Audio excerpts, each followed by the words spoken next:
金魚見てる。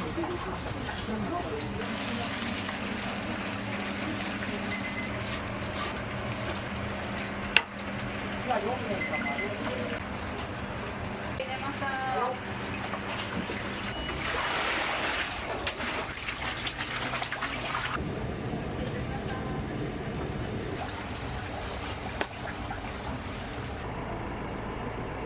じゃあ一度入れました。はい。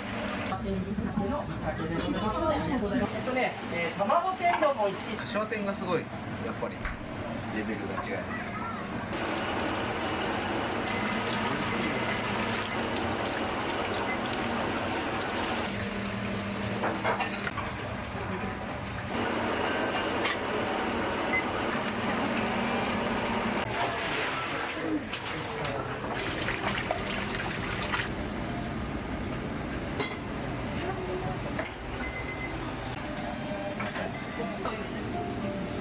最高です。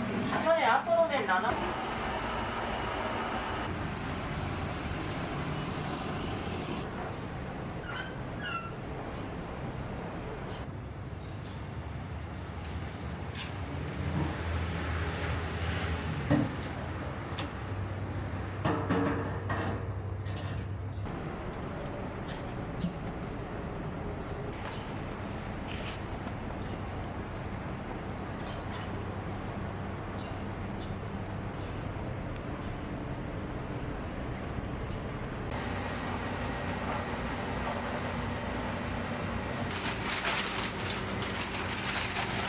昆布それぞれに特徴が違うんで、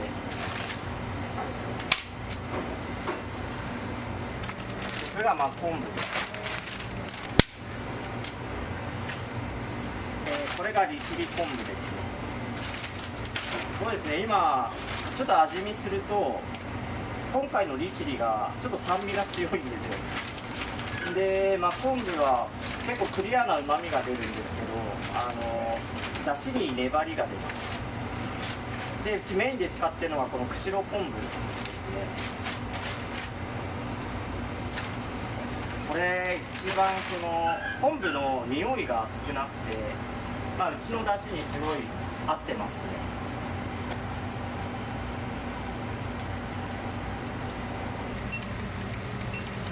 62度で1時間やります。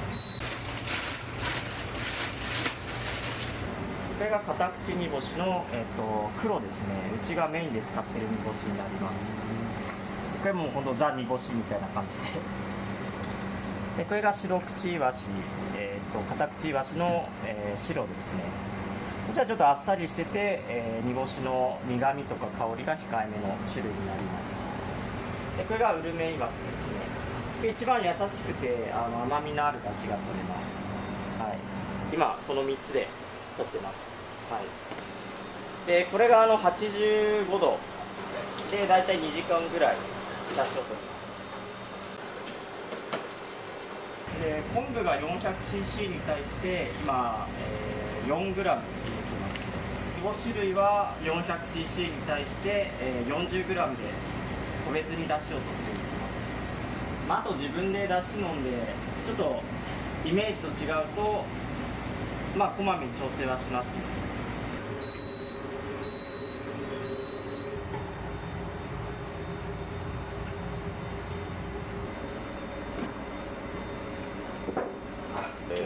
20等分にします。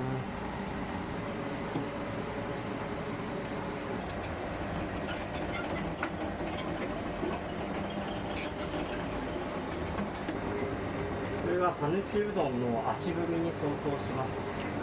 足で踏んで折りたたんで足で踏むっていう作業ですね。もう讃岐うどんのすごい特徴の一つなんですけど、この足踏みをすることによって麺がミルフィーユ状になるんですね。ここが折りたたんで踏むことによって層ができるんですよ、ここに。なんでこれを長く伸ばしてそれを丸めてプレスすることによって麺に層ができて、より、網目構造になってコシが出るっていう感じですね。粘りとコシが出ます。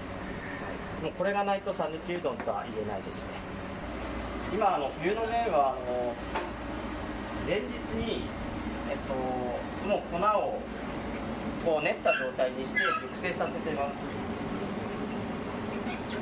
でそうすると粘りが結構出るので、それでもっちりした麺を作ってます。で夏場は当日に作ってます。ちょっと夏一晩寝かせちゃうと熟成が進みすぎちゃうので、逆にもっちりというよりも、シャッキリした麺で、喉越しよく作ってますね。なので夏はちょっと細めに、ぶっかけ用の麺がメインになって、冬はかけうどんとか釜玉が出てもちゃんと、麺の太さが残るようにもちもち系の麺を作っています。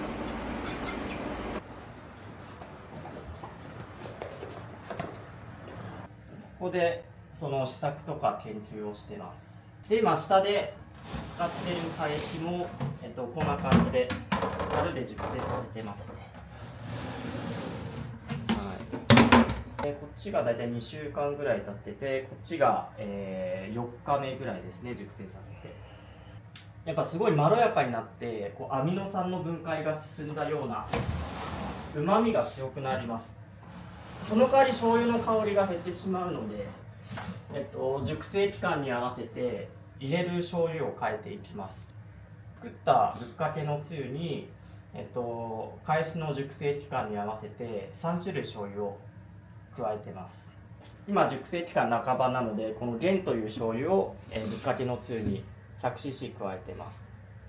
でこの最後の方の、玄使い終わったらこっちの味噌だまりを使った田舎醤油、これを加えてちょっと醤油の風味を立たせますね。はい、で特にうちこのぶっかけのつゆに非常に思い入れがありまして、今でも研究してるんですけど、一番人気なので、そこはこだわっていきたいなって思ってますね。かけうどんの薄口の返しはですね、ぶっかけのつゆと違って熟成させるとあんま良くないんですよ。だしの風味を立たせたくて、あと色も抑えめにしないといけないので、こうやって冷蔵庫の中で、保管してます。はい、なんで冷蔵庫にあるのが、薄口醤油で作ったかけうどん用の返しになりますね。もうだしも醤油もそうなんですけど自分が欲しい醤油を頼んで家に届くまでがまず楽しみで、もう届いた時がもうすごい嬉しいですね。もうクリスマスでプレゼントもらう子供のように待ち望みにして、なのでもう本当楽しくやってますね。仕事は仕事というか、趣味に近いんですけど、16年前ですね、それをしてたのが。修行といっても、主にその讃岐のうどん学校でいろいろ教わって、でお店をいろいろ見せてもらって、何店舗ぐらいだろう、5店舗ぐらいかな、5店舗くらい勉強させてもらって、で、15年前こっちに来てオープンしましたね。でそれ以降全然修行みたいなことはしてないんで、自分の独学でほぼやってます。っていうのもこっちに来て教わったことやっても全然通用しなくて、やっぱ季節によってその麺の状態が変わってくるのと、煮干しとか鰹節とかサバ節とか、時期によって味が全然変わってしまうんですよね。なのでレシピがあったとしてもその通りやっても全然味が変わってしまうので、特にうち無添加というか化学調味料を極力使わずにやってるので、味の変化に対応できない。で麺の季節によって、細かく変えていくっていうのも当時はできなかったので、そこで非常に苦労しましたね。あと水が違うのか美味しくならなかったんですよね。はい、多分香川の方がその水の高度が高い気がしますね。レシピは本当にいくらでも公表できるくらい、本当に人の手というか毎回細かな調整が、うどんの肝なのかなと僕は思ってますね。煮干しの保存の仕方がちょっと特徴があるかもしれなくて、全部冷凍してます。届いた煮干し類は、小分けにして冷凍してます。でもともと保存が効く食材なんですけど、やっぱりその冷凍することによって鮮度が保たれるので、この冷凍から出したやつを下で冷蔵庫で保管してその都度使うようにしてます。ちょっとでも鮮度がいいように落ちないように使ってますね。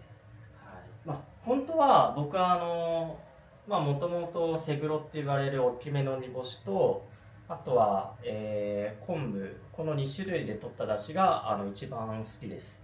ただこの2種類で取ると、例えば昆布か煮干しかどっちかがちょっと味が落ちるともう商品として成り立たないんですよね。でも修復が効かない状態になってしまうので、いろんな要素、昆布でもうちはもう今3種類使ってて、この昆布があまり美味しくない場合、もしくはちょっとぬめりが出たりイメージと違う場合でも他の昆布をうまく調整することで、全体のバランスを整えたり、煮干しも一緒ですよね。もう本当に塩分も違いますし、その香りの出方とか苦味、あと味の出方も全部毎回違うので、やっぱある程度組み合わせないとちょっとお客さんに出すには難しいかなと思いますね。はい。で、それをちゃんと測るために個別で下で出汁を取ってこれから、味見をしていきたいと思います。はい。今出てるアクはあんまり良くないアクというか、結構生臭みとか渋みとかが出てます。アクの良し悪し関係なく、うちはもう徹底的にアクは取り除いちゃいます。マニアックすぎて誰にも話すことないんですよ、これ。もうお店の人にも話してないですし、話しててもみんなつまらなさそうな顔するんで、これが、だしと、さっきの返しプラス、サバを煮込んだものです。で本来このままでも十分美味しいんですけど、これがぶっかけのつゆですね。ベースです。返しが1、だしが 3.5 でやってます。一番まろやかさがあって、どんどんこっちになるにつれてちょっと醤油感が増すという感じです。今これが醤油が入ってない状態ですね。これは営業で使う分に 100cc ですね。でこれも直で入れちゃいます。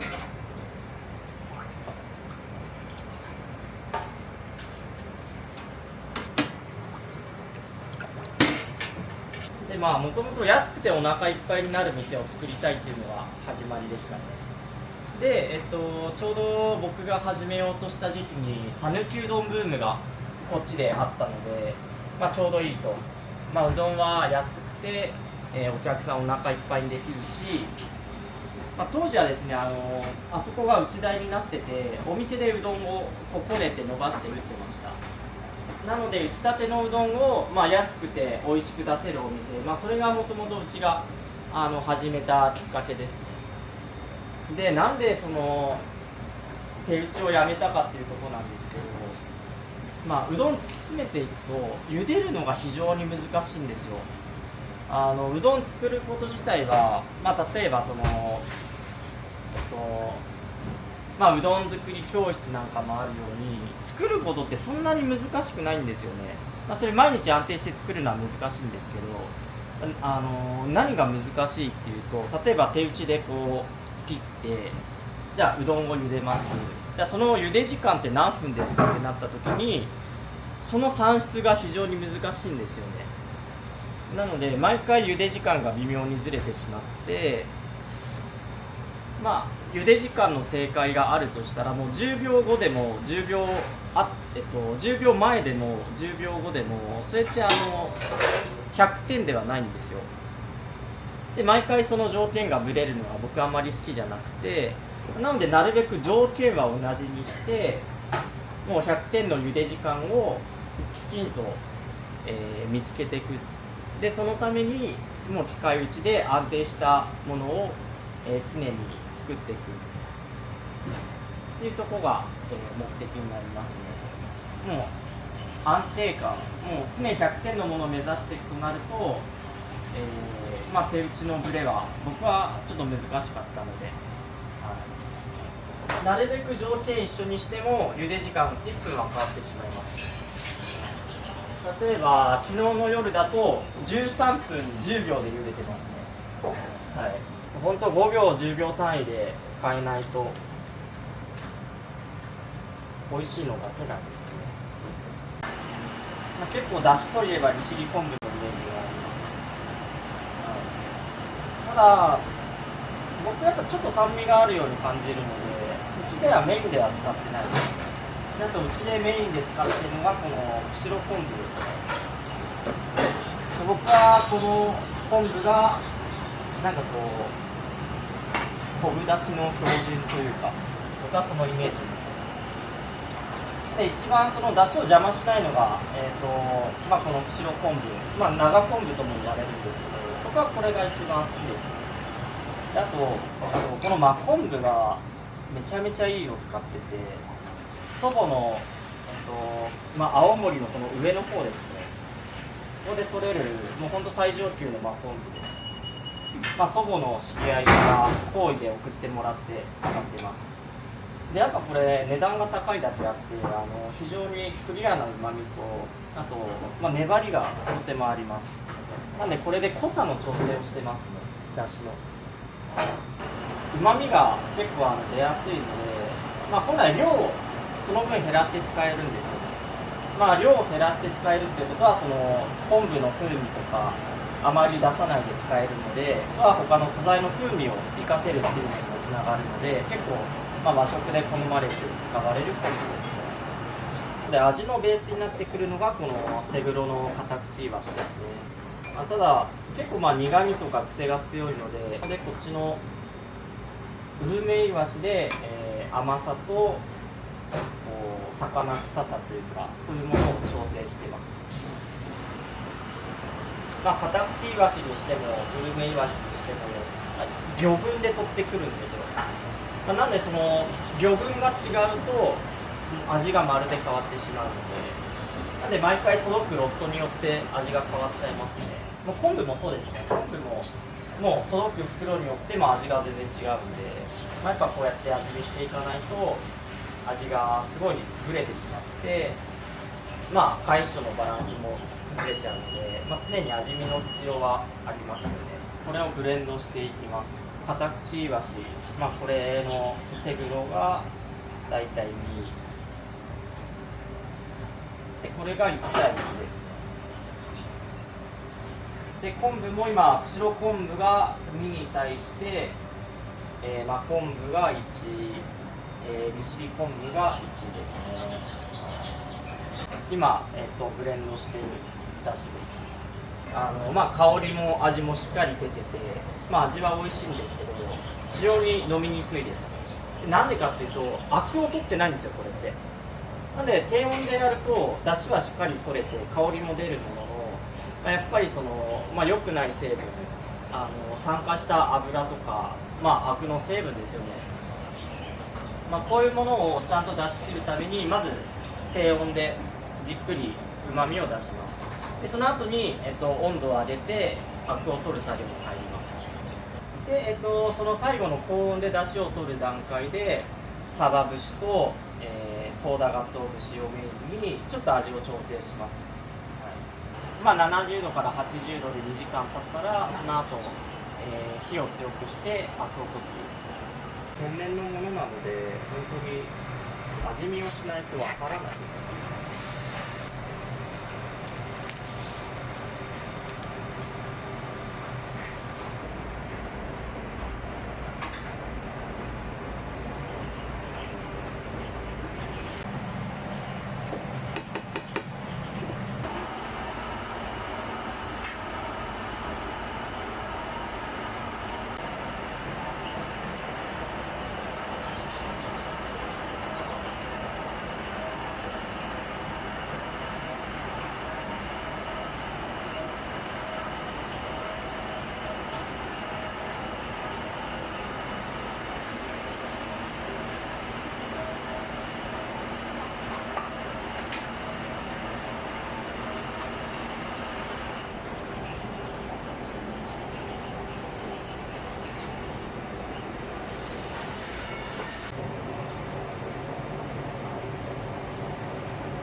麺のこだわりとしては、まず、粉ですね。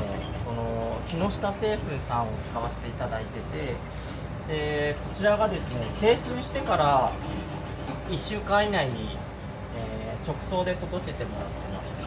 でも香川から、製粉してすぐ送ってきてもらって、でそれを週2回から3回に分けて常に製粉したての新鮮な粉を使ってます。であと水ですね。これ今ここの水道の水で塩水を作ってるんですけど、浄水器使っててとても水自体が美味しいです。にがりを12リットルに対して小さじ2杯加えてます。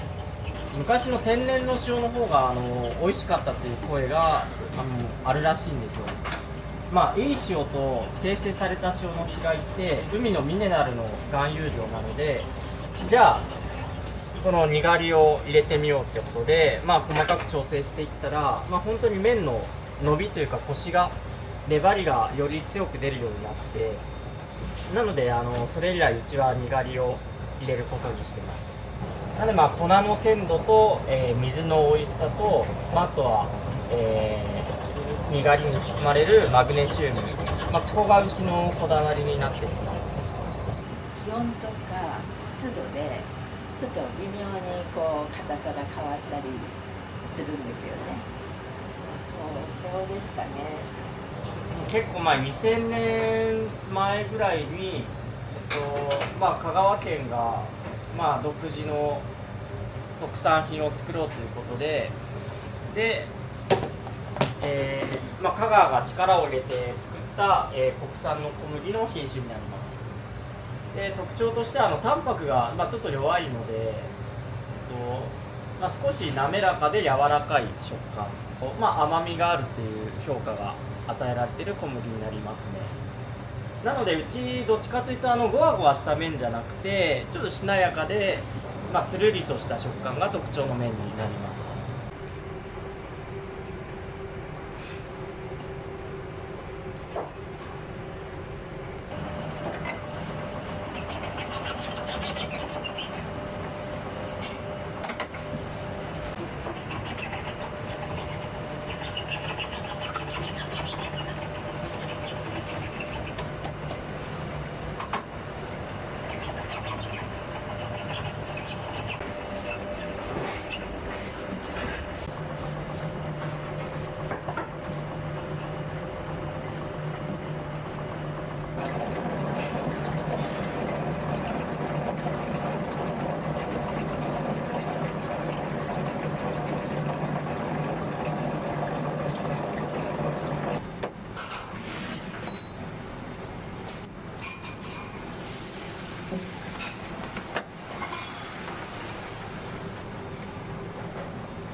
冷やしていきます。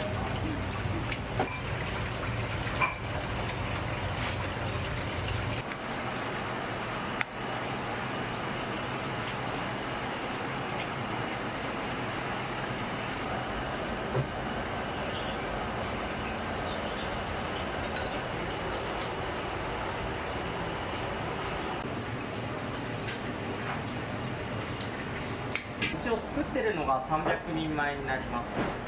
で300人前のうち、大体来客数が200人で、外に持ち帰りやってるんですけど、そちらが60人前、出て、残りの40人前は、大盛りとか特盛り、あとはちょっと捨てちゃう分とかあるので、1日300人前作ってます。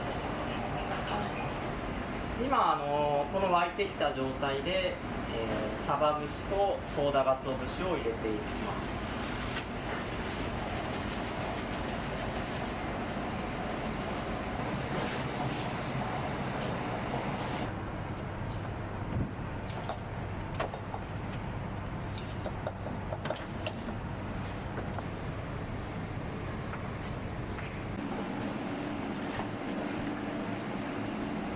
帰りの生うどんの、セットです。本当についさっき打ったやつのみでやってます。どうしても、やっぱ茹でるのが難しいので説明文がついてますね。でここも非常にこまめに変わります。13分半だったり12分半だったりとか。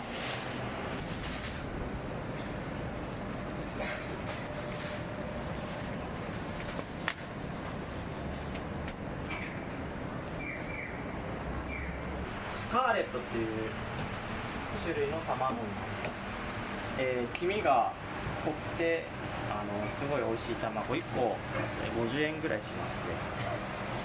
これで釜玉作るんで結構贅沢な釜玉です。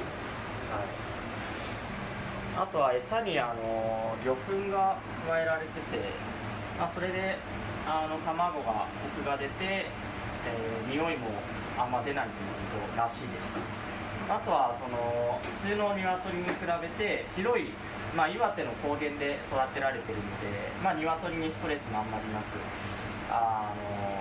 流行りのアニマルウェルフェアにのっとった、高級な卵です。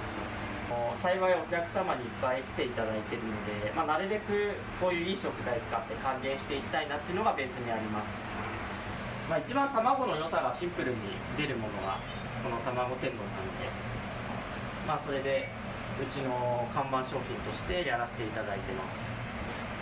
うちこの柏天とこの冷たいぶっかけうどんが一番メインに出てます。でこの柏天が、ほぼ毎日、生でお肉屋さんから配送されて、でその都度味付けをしてお客様にお出ししています。うち単品の天ぷらが結構少ないんですよ。ちくわと卵と舞茸と柏天、大きいやつと半分のやつで、本当はもっといろいろ増やせるんですけど、まず天ぷら自体が、このうどんの小の値段をあまり超えたくないっていうので、そんなに高級なものは使いたくないっていうのと、あとちくわもやっぱ天ぷらに磯辺揚げにしてるんですけど、磯辺揚げにした時にめちゃめちゃ美味しいんですよ。普段ちくわってあんまり食べないんですけど、もう磯辺揚げにした時のちくわのもうポテンシャルがものすごくて、なのでまずちくわ一番安く僕が好きなので一番お求めやすい価格でやってます。あと舞茸ですよね。舞茸の他にしいたけとかエリンギとかいろんなきのこあるんですけど、やっぱ天ぷらにした時に一番うまいのが舞茸だと思ってます。逆に舞茸って他天ぷら以外にあんま食べないんですけど、もうほんと天ぷら専門というか、特に天ぷらで輝けるものをメインで使ってますね。うちももともと昆布と煮干しを一晩水につけて、でその後一緒に出汁を取ってました。でそうすると美味しい出汁が取れるんですけど、ある時昆布の味がどんなもんかと思って昆布だしを単体で低温調理で取った時にすごい美味しかったんですよ。昆布だし単体で取った時と一緒に取った時の味が、どうもちょっと違うっていうのを気づいて、昆布って軟水の方が、よく出汁が出るって言われてるんですけど、煮干しと昆布を一緒に漬け込むと煮干しのミネラル塩分が出てしまって、その水自体が硬水に偏るんですよね。で硬水に偏った結果、昆布だしの成分が全部水にできらないと僕は思ってまして、で昆布は昆布で、クリアな昆布純粋のうまみを抽出して、で煮干しは煮干し、魚は魚で、こっちでものすごい濃い出汁を取ります。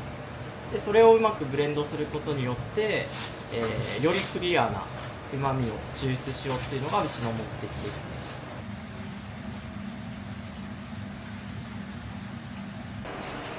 で今サバソーダ節入れてから10分くらい経つとまた別のアクが出てきます。ちょっとこの色のついたやつですね。煮干しだしの方がちょっと多いくらいですね。5対4でやってます。で今から昆布だしに、煮干しを合わせていきます。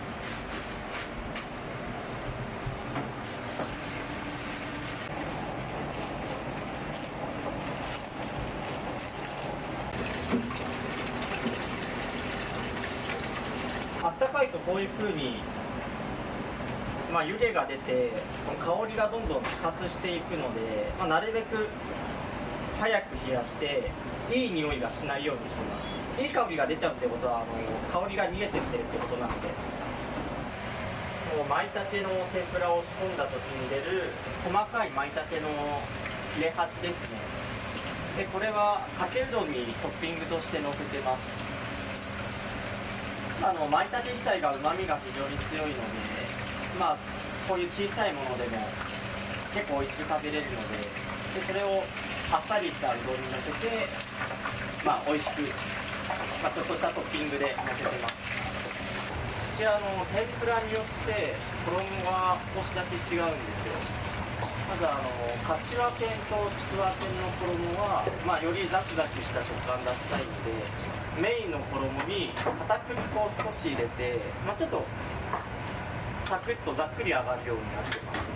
で柏の天粉の方にはそれにさらにカレー粉に近いスパイスをブレンドして、で衣自体が、より香ばしく美味しくなるようになってます。でちくわ天には、そのちょっとザクザクする衣に、青さを入れて磯辺揚げにしてます。でこの柏天は、二度揚げをしてまして、最初じっくり低温で火を通した後、最後注文が入ったら、2分間高温でカリッと揚げてしてます。香川に骨付き鶏というものがあるんですけど、そちらで柚子胡椒を使ってまして、調味料です。なので柚子胡椒を使ってみたら、すごくうどんとも合いますし、香りがいいので。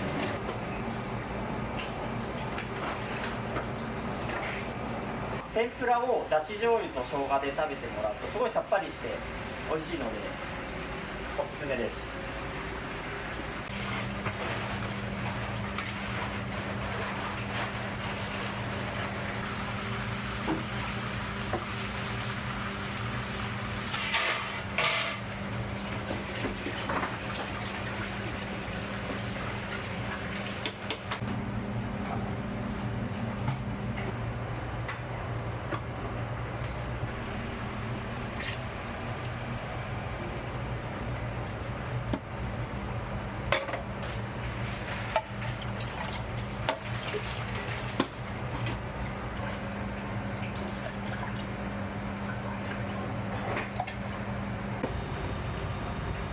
これ今スープの濃度と塩分を測ってます。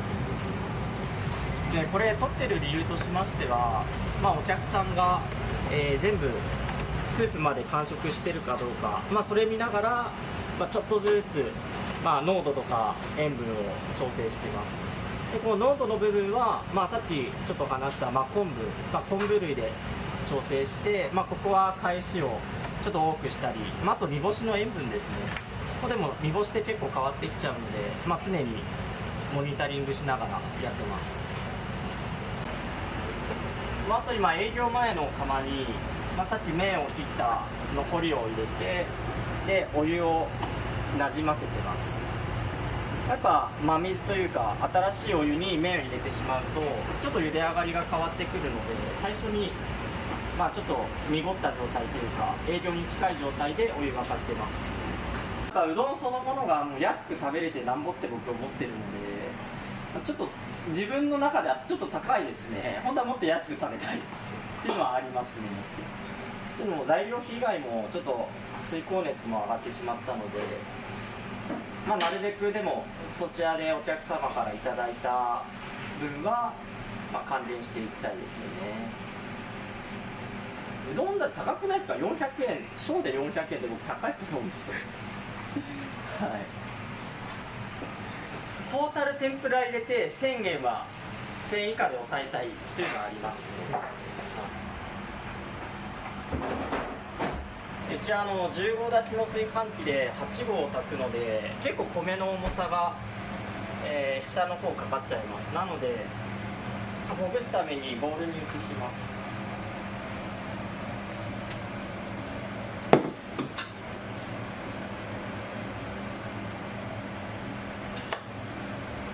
ご飯が非常にもちもちしたお米なので、例えばちゃんと蒸気を抜いてあげないとまあべったり仕上がっちゃうんですよね。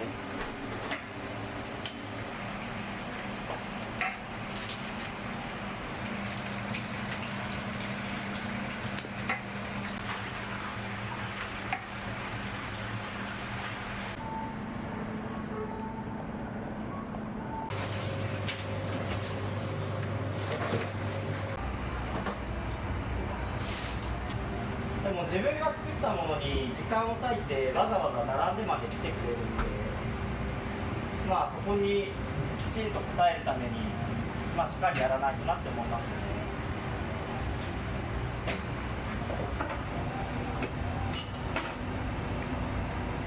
で常にこのくらいの火力は確保してないと上手に茹でれないんですね。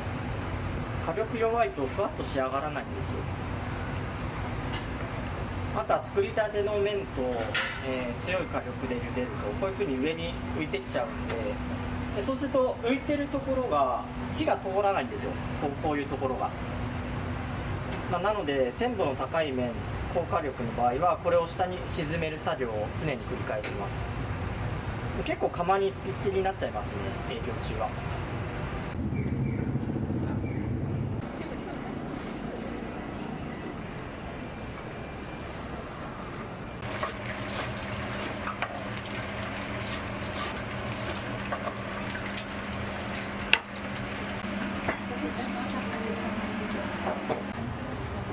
いらっしゃいませ。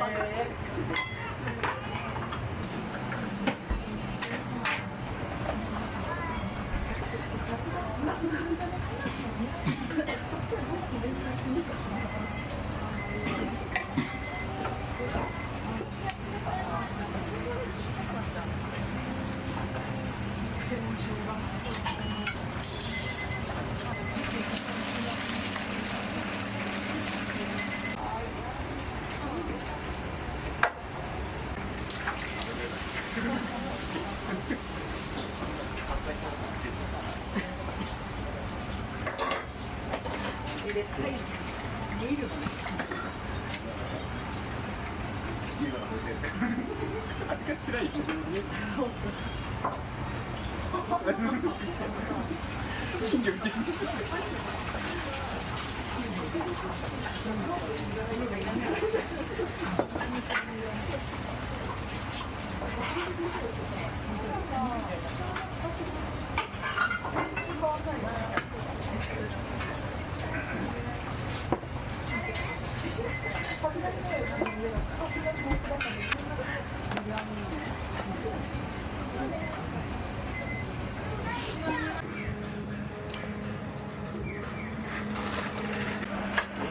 柏2枚と丸。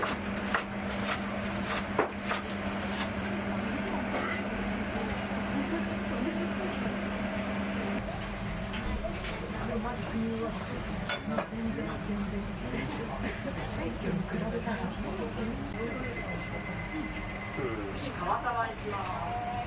面白い。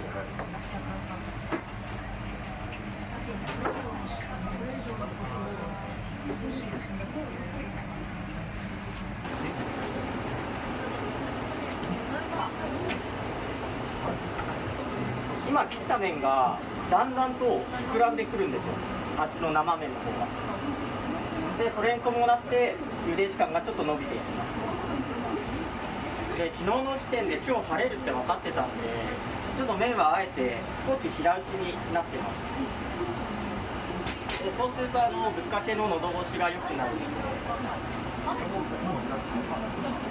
例えば雨とかもっと寒くなるタイミングだと、ちょっと厚みが出るように作って、よりコシを楽しむ麺にしてます。今は喉越しを楽しむ麺で作ってます。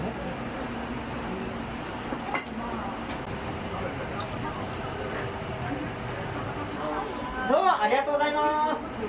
ありがとうございました。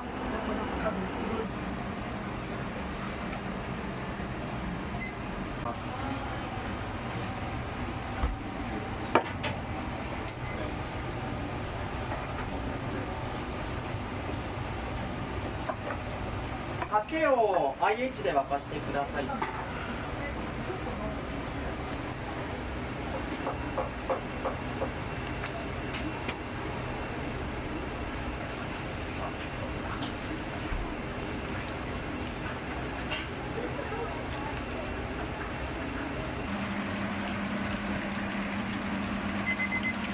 じゃあ4名様でこちらが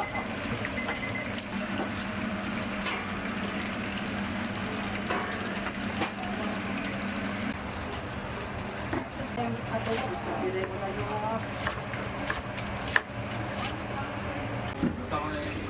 どうもありがとうございます。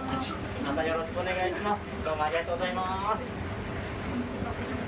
ありがとうございました。あ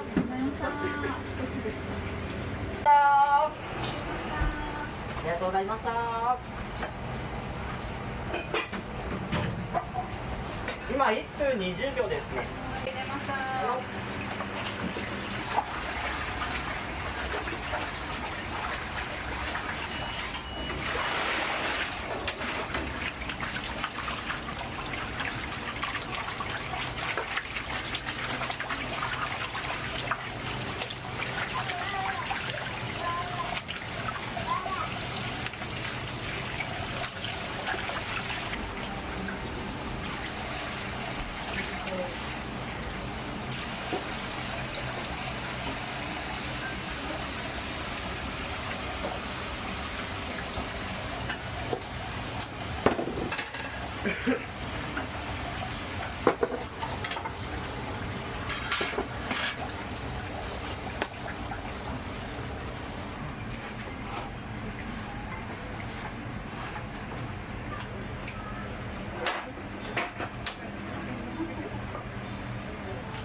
それどうもありがとうございます。ありがとうございます。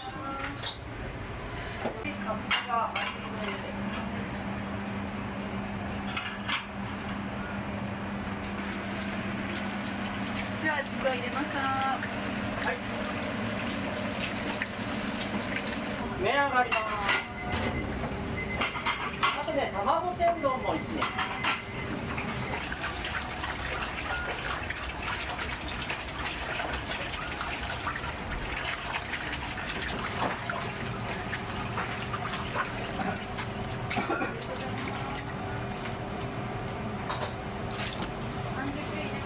はーい。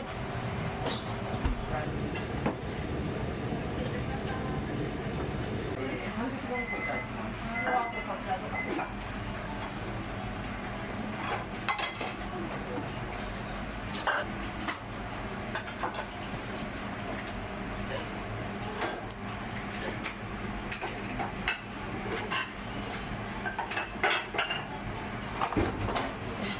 どうもありがとうございます。お待たせいたしました。柏天ぶっかけのぶっかけでございますので、ありがとうございます。お待たせしました。柏天ぶっかけでございます。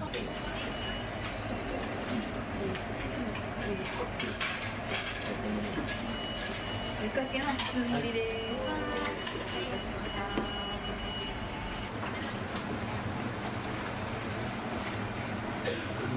お待たせいたしました。こちら大盛りのぶっかけうどんでございます。はい、ありがとうございます。すごい卵。10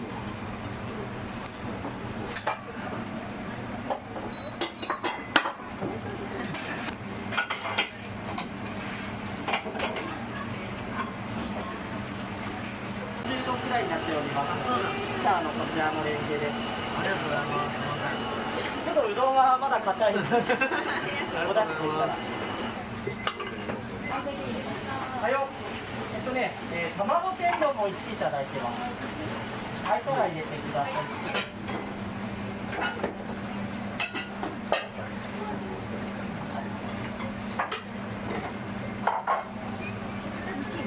生まれてからでも初めてです。昔の森に住んでて、あれ今はちょっと離れたんですよ。久々に。本当に何ヶ月、1年ぶりぐらい。本当にちくわぶっかけを盛り、ぶっかけを盛ります。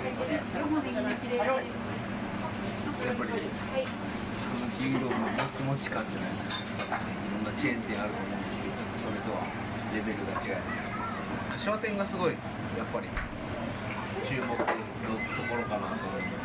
なんか中に味がちょっとゆず風味が入ってるんで、それもすごいなんかこっちに絡める美味しさがあって。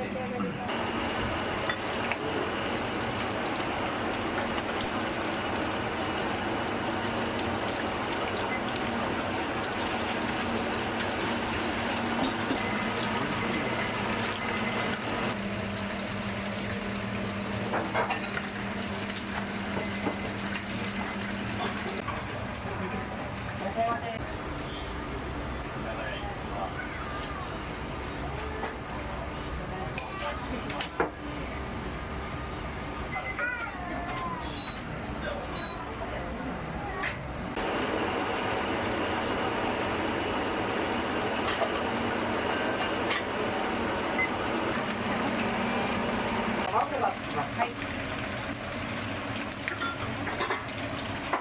恐れ入ります。助かります。ありがとうございます。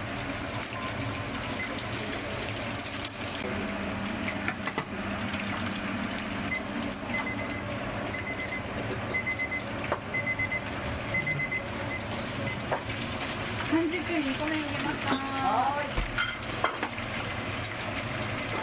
目上がります。はい。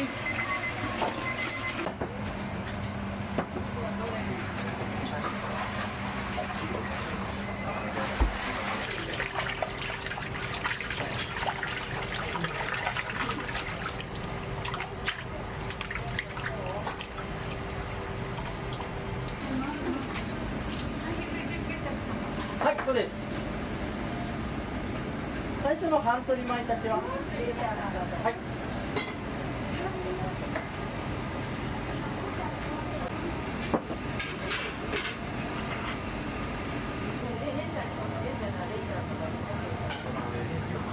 ありがとうございます。恐れ入ります。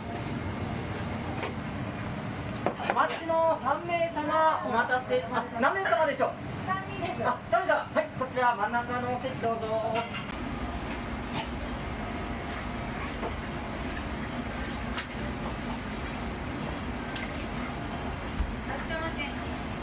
そう。まだまだそうはね。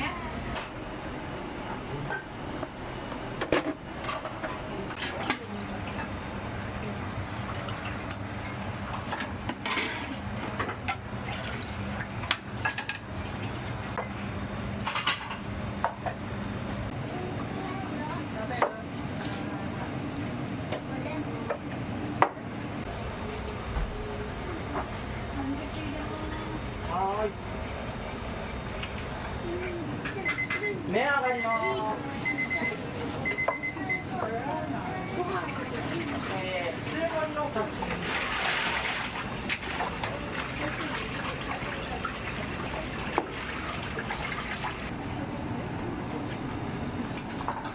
いらっしゃいませ。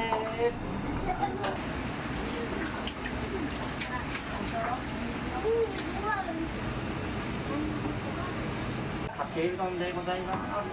ありがとうございました。ご丁寧にどうもありがとうございます。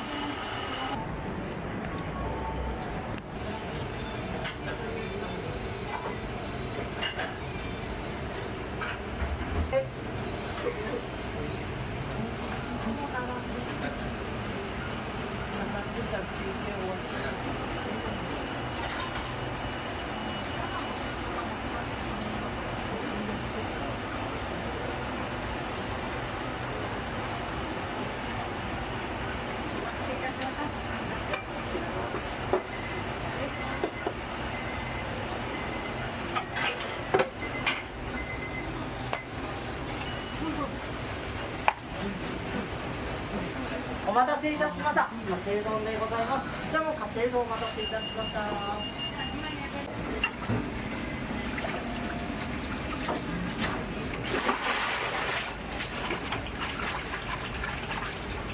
これ麺が冷たくて、つゆもかけの冷たいつゆかけます。その場合全体的に味がちょっと薄くなっちゃうんで、麺の方にこの甘い方の返しをかけて調整します。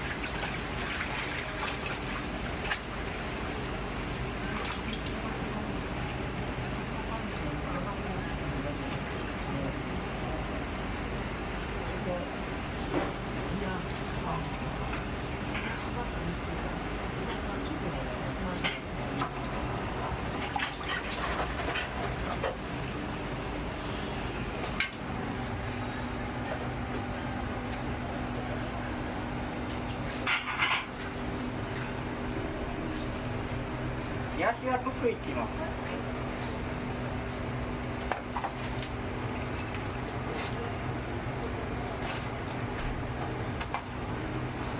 冷蔵庫ってあんま冷えないんですよ。なのでこの氷水とこっちの氷で冷やしています。じゃあ、次も入れます。かしわハンドリミックス。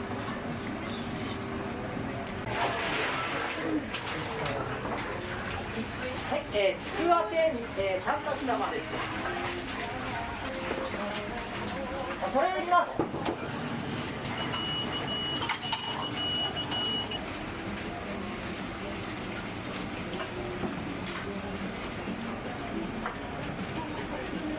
うちかけうどんがちょうどお客さんが飲んでいただけるくらいの濃さで作ってます。やっぱ嬉しいですよね。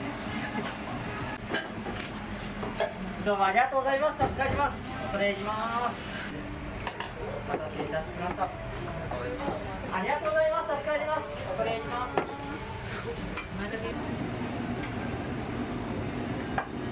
ありがとうございました。ごちそうさまでした。ありがとうございまありがとうございます。まあ麺が1分半です。半熟丼合計3いただきました。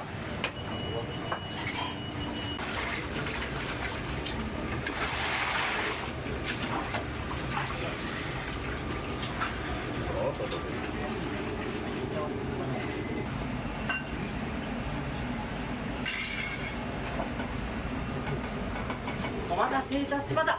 お先に特盛りのお客様、特盛りのぶっかけでございます。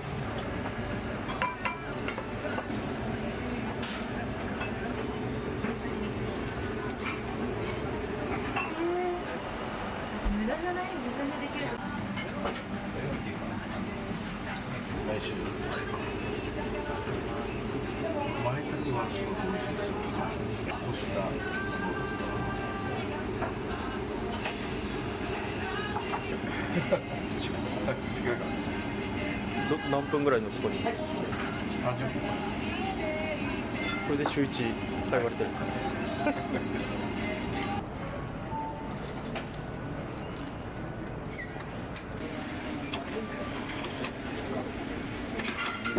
さあ麺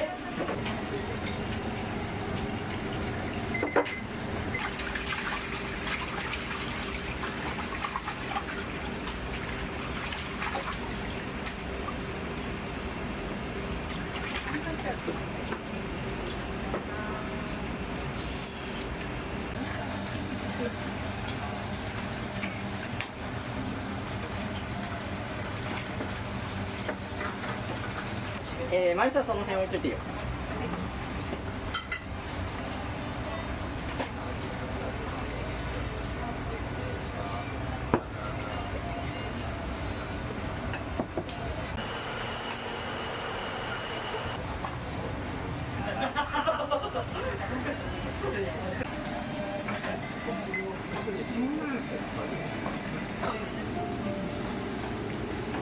初めてなんですよ。あ、そうなんですか。東京の国分寺から来ました。2時間ぐらいかけて。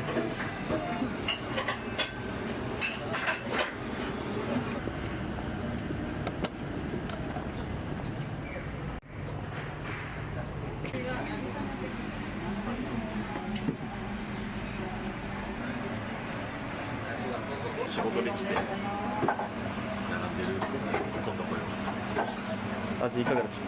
最高です。今ね、あとのね、はーい。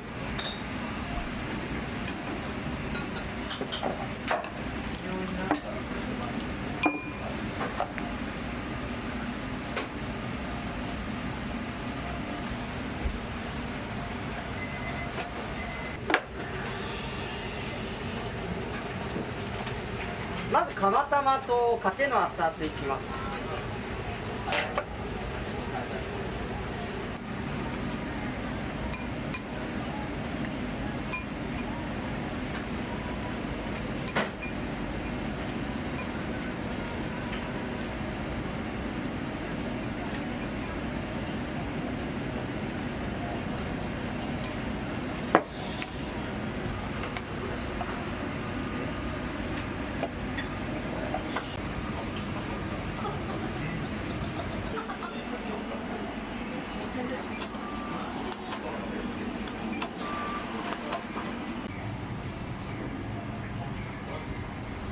ちゃめちゃ横に伸びるんですよ、こういう風に。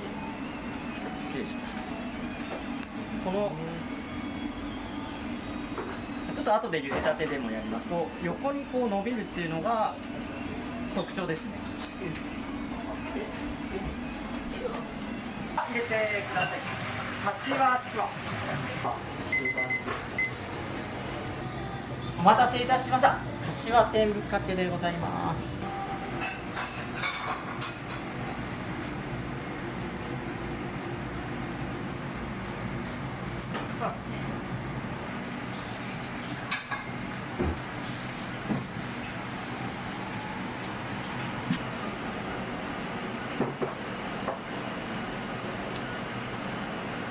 で夜もうガストでバイトするしかないって状態になったんですけど、なんで売れないのか考えたんですよ。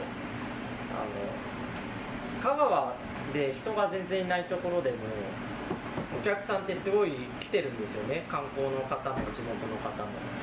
なんでシンプルにうちのお店が美味しくないってことなので、もう売れるためには日本で一番美味しいうどん作るしかないと思ったんですよ。でそこから本当に麺とかだしを一から見直して、例えば水にしても浄水器の美味しい水使うとか、あと粉に水合わせる時もすごい細かく水を入れていくとか、あとは煮干しの保管方法ですよね。